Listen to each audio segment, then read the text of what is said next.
So this is going to be a sort of a love letter to words, and it's by me. I'm known by two words. You could call them names: Naresh and Ramchandani. The first name means King of Kings. It really does. And the second means Son of Ramchan. So King of Kings, Son of Ramchan. They're pretty tough words to live up to on a daily basis, I have to say.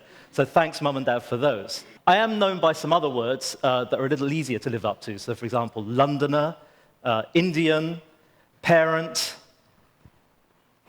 average guitar player, that should say very average guitar player, and for the purposes of this talk, I think most appropriately, writer, which in my case means a chooser and arranger of words for social and commercial purposes. And as a chooser and arranger of words, some of my words have stuck. So Me Ears Are a Light, which is a campaign we created for Maxell cassettes many years ago. Do you remember audio cassettes? Chuck Out Your Chintz for IKEA, fighting off the forces of horrible British interior floral design. Make Tea Not War, a placard for campaigners to carry against the unjust anti-Iraq war. Do the Green Thing, my Creativity versus Climate Change charity that I helped to found and helped to run. And I Give an X, which is a campaign we did at Pentagram last year to encourage younger people to vote in the otherwise utterly disastrous UK election. So these are some of the words that I've put together, and not all of them have been ignored, which I think is sometimes the best one can hope for. Am I a word expert? I don't think so, but am I a fan of words? Yes, a very big fan. I really love the way that words have kind of sounds and rhythms, and then when you put them into sentences, they form a kind of music. And I really love the way that I'm a big fan of the way that words can actually change your mood in just the space of 2 or 3 phrases, and they can turn you from feeling happy to slightly despondent, or from a little despondent to being very inspired. I'm a big fan of the way that words are essentially every word we have, 1 million of them in the English language, is secondhand, and it's an everyday challenge to put them together to say something new. And I'm a very big fan, as Michael said, of 8 words which I've selected to share with you today, together with some other words I've chosen or arranged to try and explain why I like these 8 so much. So the first word.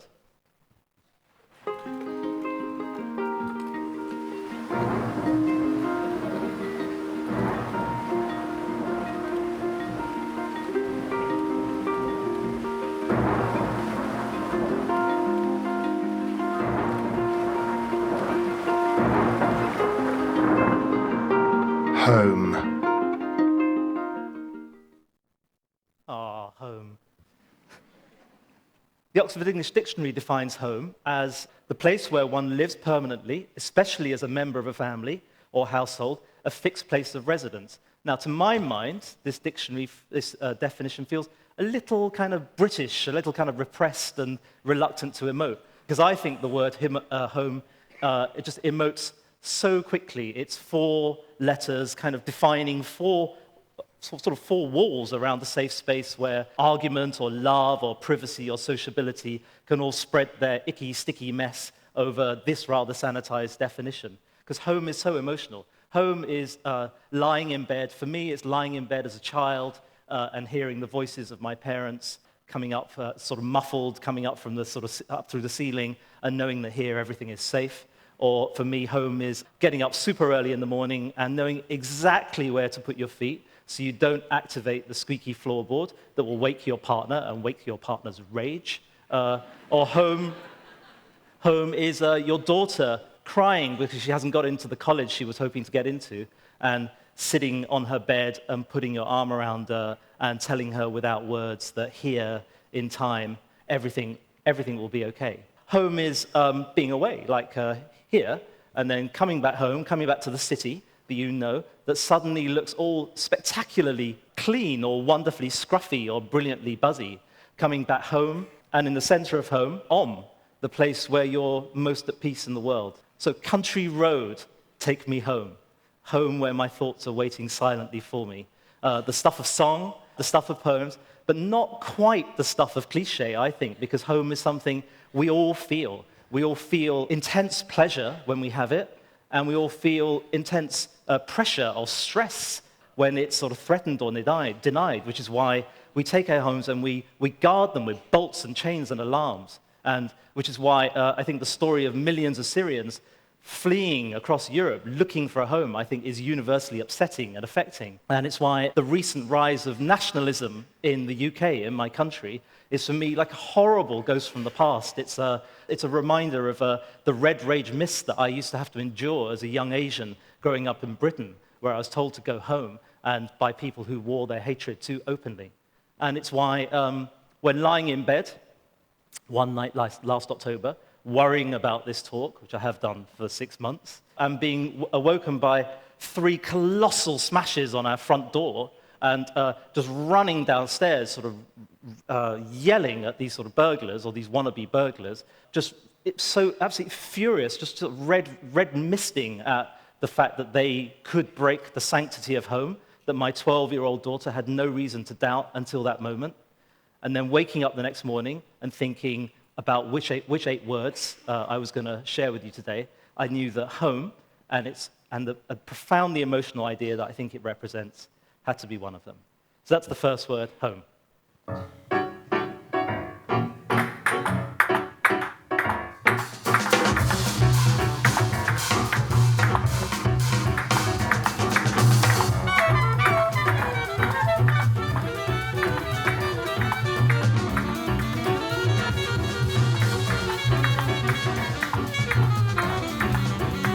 Ping pong.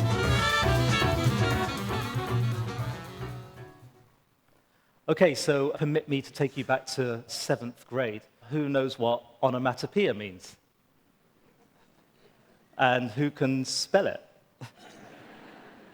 Yeah, good class, good. Onomatopoeia, I think we know, is a word that imitates the sound that something makes or has. Onomatopoeia, words like bash, clap, clatter, crunch, groan, slurp, thud, all fantastically physical and sort of non-intellectual and joyful words that I think have just got such a lovely kind of playful exterior. But maybe that's the trouble with onomatopoeia, because I think the playfulness sometimes disguises the graft and craft that has to go into making a word that approximates the sound. For example, a word like ping pong.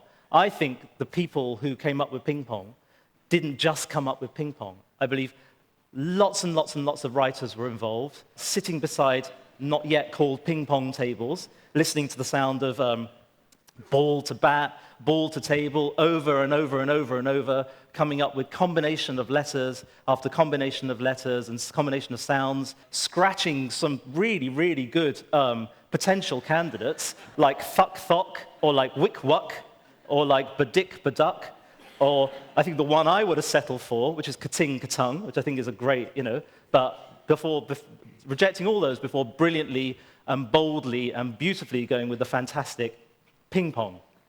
Now, whoever they were, who came up with the name ping pong, I think nailed it in many different ways. I'm going to give you 3. Firstly, you never think that ping pong, let me see if I can say this right, you never think that ping pong is not the sound of ping pong. It's up there with the highest, in the highest order of onomatopoeia, right up there with murmur and hum and sniff, 3 fantastic words. Yes, ping pong's an approximation, because obviously all verbal words are an approximation of the physical noises and physical sound, but it's perfect. It's totally credible and totally nailed. I think the second genius thing about ping pong is that yes, it's the sound of the game, but it also somehow embodies the spirit of the game, a kind of a quick, jabby, kind of bouncy game played by smallish people in even smaller shorts who are pinging themselves around this green table in a kind of a hyper-speed ballet. I think ping pong really suggests that. And then the third thing about ping pong, I could go on for 45 minutes about ping pong. But the third thing about, I love the game as well, I don't know if you can tell. But the third thing about ping pong is that actually, brilliantly, it's reversible. It's the writer James Thurber, the American short story writer and journalist, who spotted, I don't know what he was doing this, but he's the one who spotted that ping pong, when reversed, gave you ganop-ganip. And it was he who spotted that actually ganop-ganip is every bit as ping-pongy as a piece of onomatopoeia as ping pong itself. And doing so, he showed us that ping pong, the name, like ping pong, the game, goes backwards and forwards, and it's a beautiful, mutable piece of onomatopoeia and a fantastic word, whichever way you look at it. So that's ping pong. That's word number 2. Word number 3. Plug. Plug. Plagu. Glue. Galgu. Palgu. Plug. Okay, so what that little bit of madness was meant to represent was this. So some people say yes to this. I don't get laughed all the time at this question. Do you have a word that when you think about it, it falls apart in your mind? Yeah? Yeah? Yes, I heard one yes, good. Because I do. Plug is mine, and it makes me see language in the structure and logic of language in a completely different way. I'll tell you how it works for me. So I start with a completely blank black space in my mind, and then I visualize the word plug. And I sort of have no choice. It's always in capitals, and often it's got a little 3D shadow on it. I don't know why, but that's how it is. And then I say the word over and over. Plug, plug, plug, plug, plug, plug, plug, plug. And I don't do it out loud, because that would look really weird. But I do it in my head. And then what happens is, like one of those stereogram pictures from the 90s with the fuzzy dots, where the fuzzy dots, you stare at it, and suddenly you see a World War II biplane or something like that.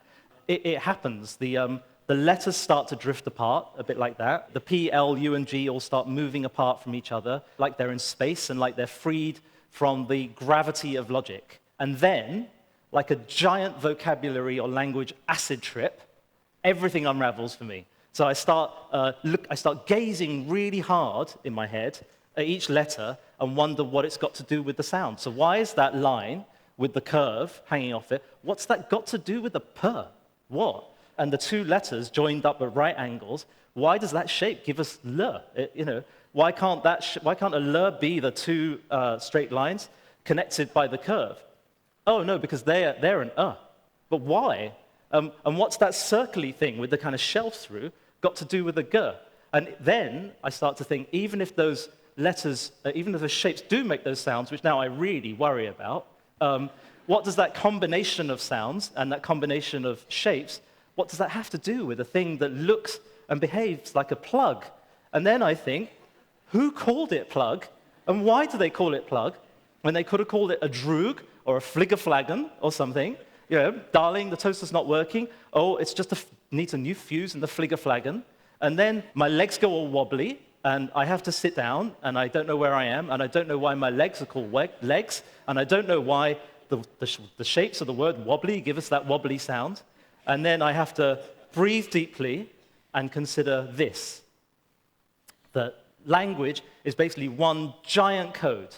It's a giant code with sounds representing shapes, and shapes representing words, and words representing thoughts and ideas and actions and feelings, like a giant set of labels for our collective imaginative and physical world. Because someone clever a long time ago worked out that describing things was going to be a lot more interesting and a lot more fun and a lot more useful than just pointing to them and grunting. So with one little noun, I get to see it's a fantastic trip. With this one little noun, I get to see the matrix. I get to see the code, thanks to this short 4-letter word, thanks to plug.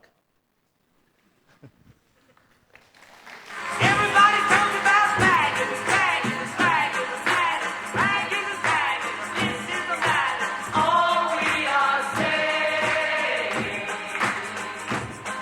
is give these a chance. Change. So change is my third word, sharing most of its letters with charge and ending with a big chunk of anger. Change is a word that crackles with positive energy. Don't settle, says change. Don't suffer, don't complain. With just a little bit of effort and a little bit of skill, you can make things better. You can make things good, and you can make things right. You can change things. Change what, you ask? And I think this is where change, the word, is liberal best. Because whether you're just committing to flossing your teeth a little bit more, or whether you're advancing the causes of internationalism or environmentalism or bagism or ragism or any ism, change doesn't mind what you change or what scale you change it on. But for people like us, or I should say people like me, I shouldn't put it on you, I want more than the word does, because we are makers of culture. With our creativity, we have magic in our hands, and we put ideas into the world, and to a smaller extent or a bigger extent, those ideas can be part of any change that we want to see. Personally, I would like to see a world with a little less prejudice, a lot less prejudice and a lot more tolerance, and I'd like to see a world where with less disregard and sort of myopia and more mindfulness, and I would like to see us as a generation less self-centered in the way we leave the planet in the hands of generations to come. That's what I call change, and through all the work I do, I'm doing my best to bring it about, which is why I have to say no to commercial projects that support values that go against my value system, where success in that project would mean, on my terms, a change for the worse, not a change for the better. And it's why I always have to say yes to working with any organization that advances the values that I believe in, whether a non-profit that's here to make the greater good greater, or an enlightened for-profit company that's managed to reconcile what it does with its balance sheet with what it does for the world. In between those projects, I try and either start projects or work on projects that other people have started that try and make the world a little bit of a better place. So placards for, as I mentioned earlier, the anti-Iraq march in 2003, or whether that's the campaign to get young people to vote. I was trying to get them to vote against the Conservative government. That didn't work. Where they could actually take an X and put it into their social media profile pic to show the world that they were voting and encourage others to do so. Or whether it's creative inspiration pieces from the environmental charity I helped to run, which is Do the Green Thing, to make sustainability more desirable. In fact, on the subject of words, we're just changing it next week. We're coming up with a whole new proposition, which is long format reads, and we're having an interesting pop at screenwriters, another writing connection, for not putting incidental green action into their films, which they could do so easily, which would have such a difference in the way we thought about sustainability. Change is not easy. Some people find it very hard, some people don't want it, others find it disturbing. But change is sort of my change from at the start of wanting to make a career for myself earlier on in my professional life, to now wanting to make a contribution. Give peace a chance, lamb, peace and bread. Je suis Charlie. It's a good word because it's what words are so good at, change. Fourth word.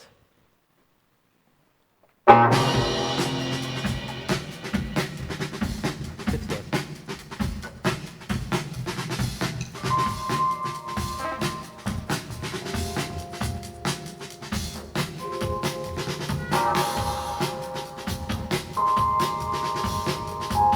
Grace.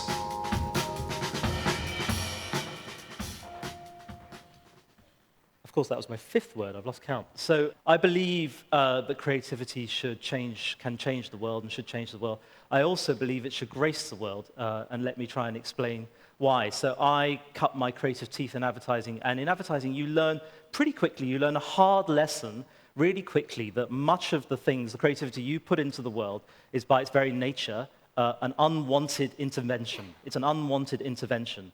So for example, you walk down the street and you are assaulted by many, many messages in the form of posters or shop hoardings or promotional literature or signs telling you to buy this dress, or here is a post office, or here you can get your cash, or buy this coat at 50% off. And these bits of communication, these messages, are like pieces of unwanted litter sort of blowing through our streets and into our minds, sort of shoving their self-serving agendas in our faces. How do you stop your creative work being this kind of unwanted litter?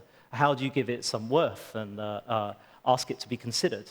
Well, one way, I think, is by making it part of the change agenda. The previous word is actually making sure it advances an interest other than its own, making it, enrich the greater good.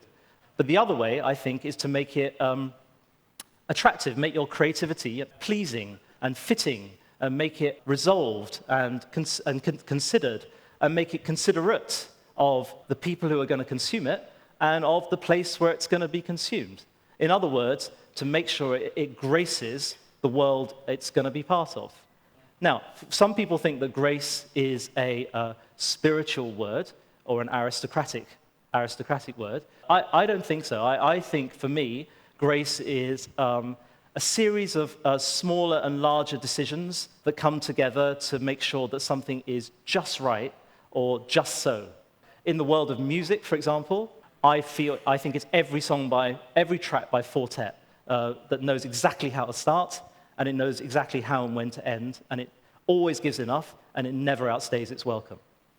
Or in the world of fiction, I think it's every short story by Alice Munro, and the way it sort of very carefully and skillfully builds up the interior lives of characters until they're every bit as real as you are.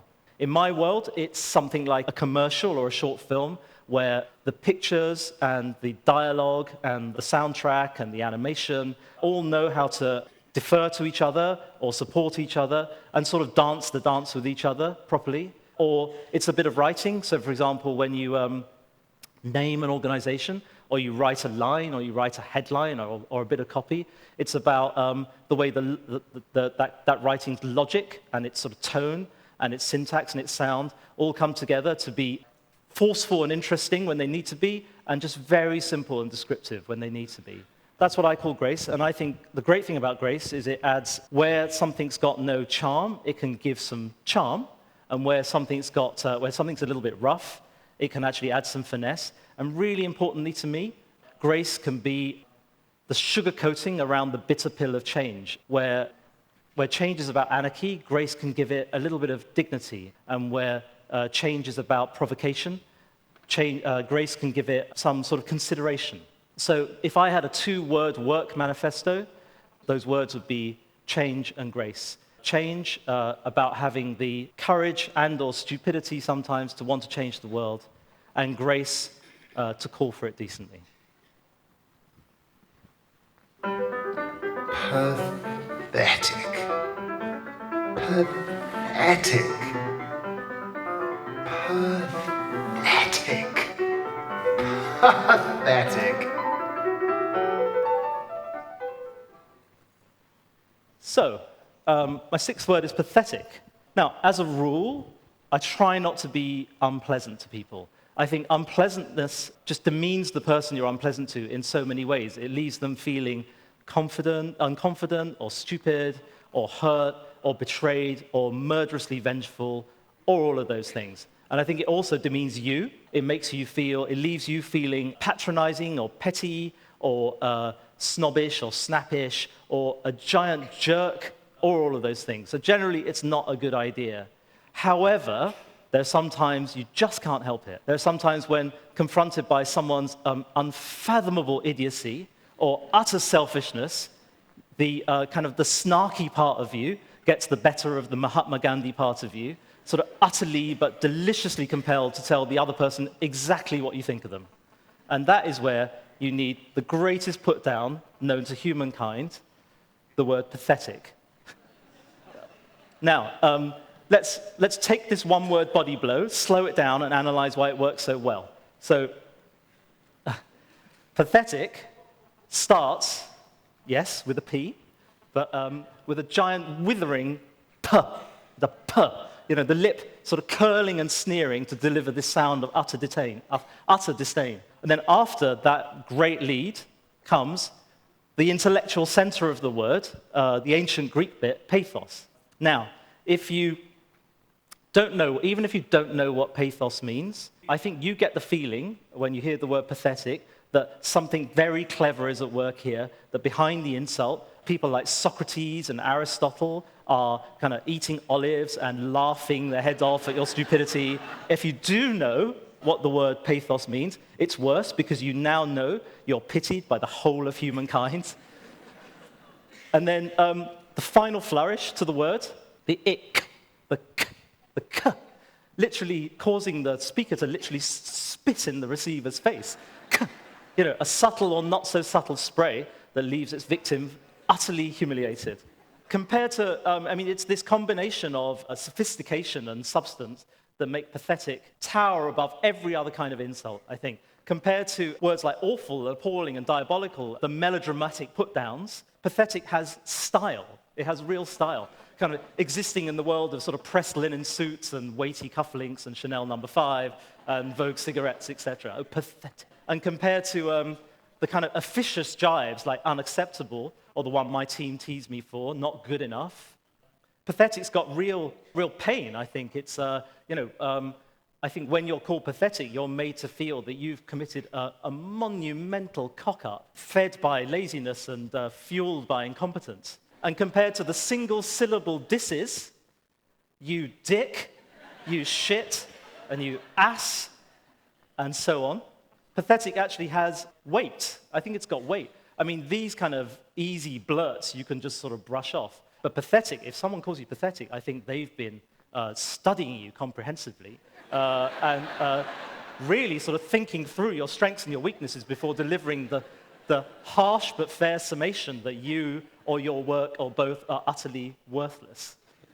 I mean, pathetic is, for me, the H-bomb of the English language. I think for that reason I haven't used it for like 10 years or more, I think. But it's nice to know that when it is time to be unpleasant, that I've got such a fabulous piece of foulness at my disposal.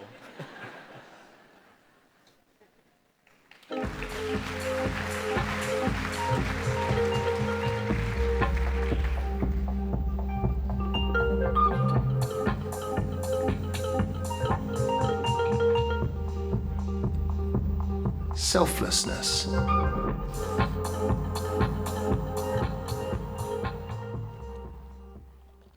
Okay, last word. No, second last word. I first became aware of him a couple of years ago. He was a poet, a minor poet who went by the improbable name of Henry Ponder, and he was tweeting everyday verses about the wonder of the everyday. And I was curious, and I followed him on social media, and what I found were daily meditations, 140 characters or less, on topics such as the infinite patience and diplomacy of the color beige, or the unsung heroism of a screw, basically holding the world together by a thread. I enjoyed his poems, but then after a couple of weeks, he tweeted a poem which struck me very deeply, so permit me to read it to you.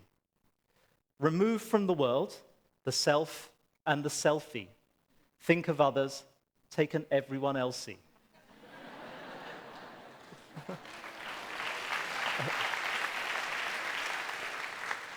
Okay, in one micro verse, he had expressed and embodied and encapsulated an idea and a word I feel very deeply about and matters a lot to me, which is the idea of selflessness. Selflessness is its own sort of little three-syllable philosophy. Self, a state of being. Less, so an absence rather than a presence. And ness, so a challenge for us to be it as much as possible. It's a really fabulous word when you break it down like that. Selflessness, despite being 12 letters long, only uses 5 letters of the alphabet, which of course is a consummate bit of selflessness. Despite meaning so much of so many other great words, like generous or empathy, or kindness, generosity, kindness, empathy, it never presumes to take the place of anything, of any of them, which of course is typical selflessness. Now, the selflessness of selflessness is in stark contrast with the serial self-centeredness of self, right? Self is just a beast. Self is a beast. Self loves the limelight, like this, absolutely loves it. Self, like pre-Copernican astronomy that put the Earth at the center of the universe, self puts itself at the center of everything.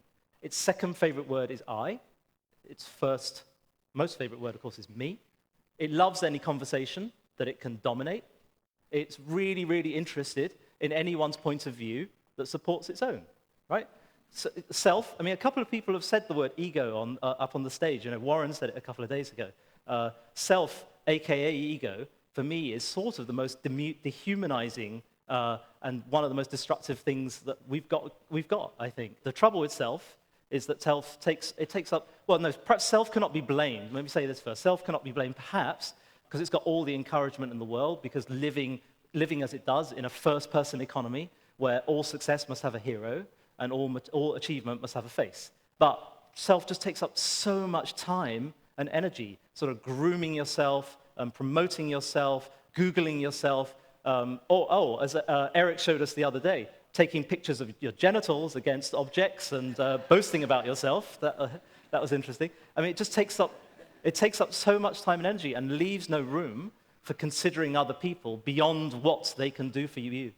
Beyond what they can do for you. It leaves no room for selflessness. Selflessness is not worried about the limelight. Selflessness enjoys a conversation, but enjoys listening to it rather than dominating it. And selflessness is actually interested in others' points of view because it knows it will make its own more interesting. And selflessness is, as Cecilia said earlier, it's about stepping out of your shoes and stepping into the shoes of other people or other things or other forms, as Henry Ponder does so very well. To quote another poem, if I were a hammer, cast as aggressor, and I had a gentle side, how would I show it? Always bashing, never bashful, how would anyone know it? As a reporter, I've made 2 films about Henry Ponder because I think he's actually one of the most interesting people I know. As a reporter, from the blind spots of life, shining his life into the corners of other people's lives and consciousness, I think Henry represents selflessness and the capacity all of us have to think a little less of ourselves and more of others and be more human as a result. Final word.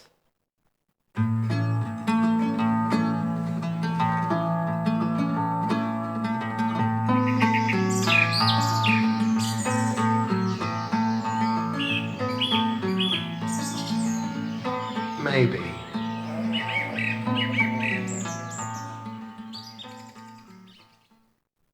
So when I was younger, I wanted certainty. I wanted my judgment to be absolute and quick on anything and everything. I wanted to be able to pronounce a yes or a no, or a good or a bad, or right or a wrong on anything like art, music, or on sport, or on the news, or on friendship, or on school, anything. Always wanting to pronounce in a mistaken effort, by showing my mental agility and quickness, I would dazzle, right? That's what I think. In short, in fairness to myself, or non-fairness, I think when I was younger, I was an obnoxious arse who probably over-opinionated, who probably said the word maybe about 10 times in my first 25 years on Earth, which is not good. I think if I was my own therapist, looking back on myself, I would ask myself this question. You were trying to sound certain because as a young man, your main focus was, or your main thought was to impress. No, don't be ridiculous. No. Therapist, back to me. Maybe let's put it another way, is the opposite of certainty doubt? Did that strike you as a weakness rather than the strength? Me? No, I don't think so. Therapist? Really? And me? Well, maybe. Maybe. So the April birds and the maybes, all there in a garden of possibilities that I learned to see when I got a little bit older, when I grew up a little bit. The garden that lies behind a door, and that door can be slammed shut with a yes or a no, or a bit of certainty, or it could be left open. So you could walk out of the space you know into the space you don't know and consider every what if or perhaps. So perhaps, for example, here's a perhaps when we look back on our times now, sometime in the future, we might say, what happened to poetry? Oh, poetry became rap. Poetry became rap. And people like Eminem, they were our Shakespeares. Or perhaps we might say that millennials use social media not even as second nature, as first nature. Perhaps at one point we'll see, or we'll judge, that they are actually a true evolution of our species. Perhaps, or maybe. May and be, 2 syllables sitting either side of a Y, like a set of weighing scales, in no hurry to judge, and with no anxiety about looking strong, because doubt is strong. Because thinking things through is strong, and it's stronger than actually being over-opinionated or overconfident or being too certain too soon. Maybe is not the easiest word to say, but as I've become older, it's become a little easier for me to say, and maybe it's become my favorite word of all. So those are my those are my 8 words. They're not meant to be a personal philosophy or a little autobiography or anything like that. They're just 8 words, but I guess if they are anything, they're a request or a plea for us all to think about the words we use, and if and when you can, think about every single word, when any single word has the power to mean so much and do so much. So I'd just like to thank all the brilliant illustrators, artists, designers, animators, and directors, and colleagues and friends who helped put the talk together for you today. And I'd like to thank Ravi and his fantastic team for challenging me to do it in the first place.